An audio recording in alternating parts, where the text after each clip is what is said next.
The marble lobby of the tallest tower in the city was silent except for the soft sound of polished shoes hitting the floor.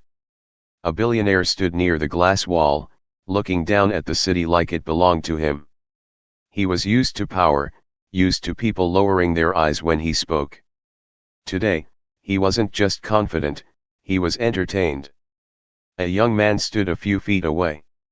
Not in a suit that screamed wealth, not in shoes that cost a fortune. He looked ordinary.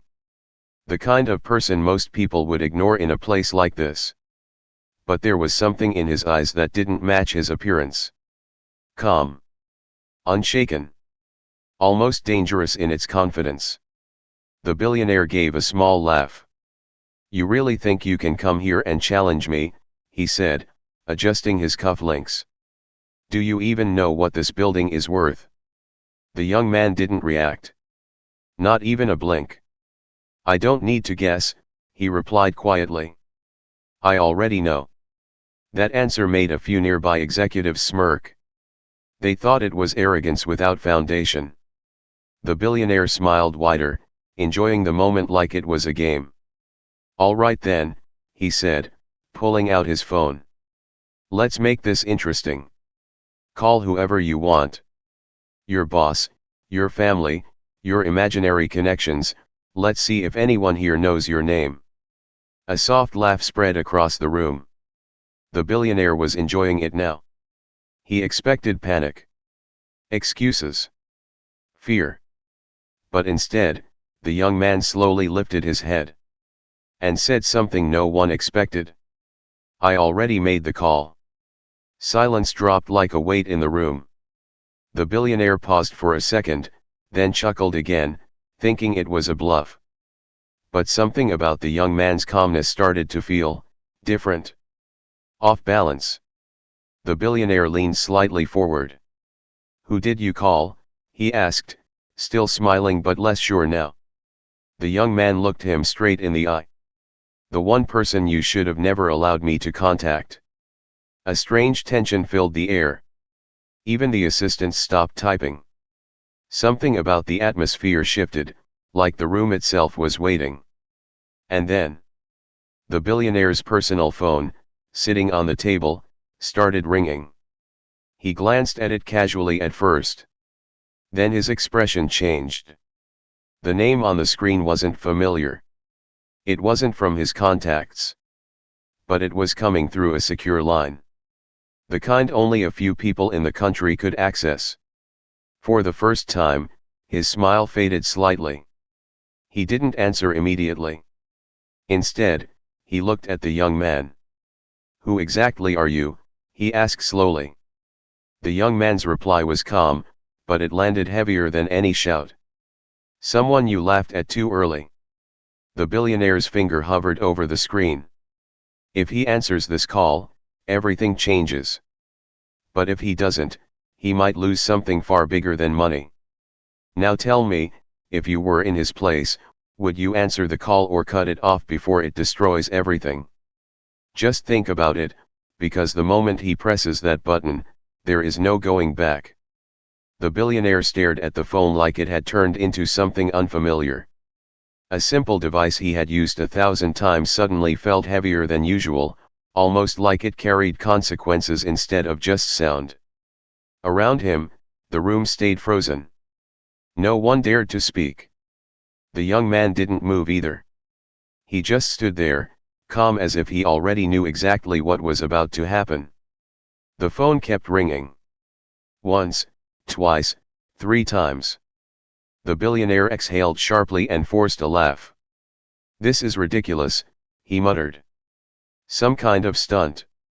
But his finger still hadn't pressed anything. Because the number, it wasn't random. It was encrypted through a level of access he recognized but had never personally used. A line reserved for government-tier communication. Emergency clearance. He slowly lifted the phone. The young man finally spoke again. "Before you answer," he said quietly, "just remember, you told me to call whoever I want." That sentence hit differently now. It wasn't a challenge anymore. It sounded like a warning. The billionaire's jaw tightened. He pressed answer. "Hello," he said, voice controlled. A pause followed. Then a voice came through the speaker. Not loud. Not emotional. Just cold, precise, and absolute. "Put it on speaker." The billionaire's eyes narrowed slightly. He hesitated, then tapped the screen. Instantly, the voice filled the entire room. "I don't know what game you think you're playing," the voice continued, "but the person standing in front of you is under national protection status." A wave of confusion passed through the executives. One of them even whispered under his breath, but no one dared react openly. The billionaire's expression changed for the first time. Just slightly. But enough to notice. "National protection," he repeated slowly. "There must be some mistake." The voice didn't hesitate. "No mistake. You are currently speaking to a level 7 clearance line. And the man you are trying to intimidate has direct authorization above corporate jurisdiction." The room felt colder. The billionaire looked at the young man again, studying him properly now. Not as a nuisance. Not as an outsider. As something he had completely miscalculated. His voice lowered. "Who are you really?" he asked. The young man stepped forward just slightly. And for the first time, there was emotion in his voice, controlled, but sharp. "I was the one you removed from your company files 5 years ago," he said. "The one you called replaceable." A memory flickered in the billionaire's face. Something buried. Something he thought was gone. The voice on the phone continued. "And now he's the reason your entire licensing network is being audited as we speak." The billionaire's grip tightened on the phone. For the first time in years, uncertainty appeared in his eyes. Because power is easy to handle when it's invisible. But when it starts pushing back, everything changes. He looked at the young man again, his voice lower now. "What do you want from me?" The room held its breath. And the young man gave a small, almost unreadable smile. "Not everything is about money," he said. A long silence followed. Then, the phone line crackled slightly, as if something even bigger was about to enter the conversation.